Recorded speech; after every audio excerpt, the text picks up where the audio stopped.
رسول اللہ صلی اللہ علیہ وسلم نے فرمایا کہ ایک شخص نے بنی اسرائیل میں سے کہا کہ مجھے ضرور صدقہ آج رات دینا ہے، چنانچہ وہ اپنا صدقہ لے کر نکلا اور ناواقفی سے ایک چور کے ہاتھ میں رکھ دیا۔ صبح ہوئی تو لوگوں نے کہنا شروع کیا کہ آج رات کسی نے چور کو صدقہ دے دیا۔ اس شخص نے کہا کہ اے اللہ، تمام تعریف تیرے ہی لیے ہے، آج رات میں پھر ضرور صدقہ کروں گا۔ چنانچہ وہ دوبارہ صدقہ لے کر نکلا اور اس مرتبہ ایک فحاشہ کے ہاتھ میں دے آیا۔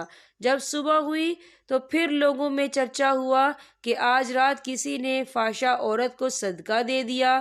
اس شخص نے کہا کہ اے اللہ، تمام تعریف تیرے ہی لیے ہے، میں زانیہ کو اپنا صدقہ دے آیا۔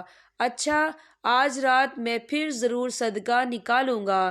چنانچہ اپنا صدقہ لیے ہوئے وہ پھر نکلا اور اس مرتبہ ایک مالدار کے ہاتھ پر رکھ دیا۔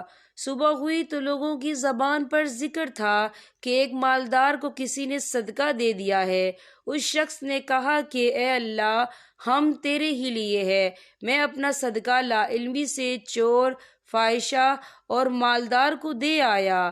اللہ تعالیٰ کی طرف سے بتایا گیا کہ جہاں تک چور کے ہاتھ میں صدقہ چلے جانے کا سوال ہے تو اس میں اس کا امکان ہے کہ وہ چوری سے رک جائے، اسی طرح فحاشہ کو صدقہ کا مال مل جانے پر اس کا امکان ہے کہ وہ زنا سے رک جائے، اور مالدار کے ہاتھ میں پڑ جانے کا یہ فائدہ ہے کہ اسے عبرت ہو اور پھر جو اللہ عز و جل نے اسے دیا ہے وہ خرچ کرے۔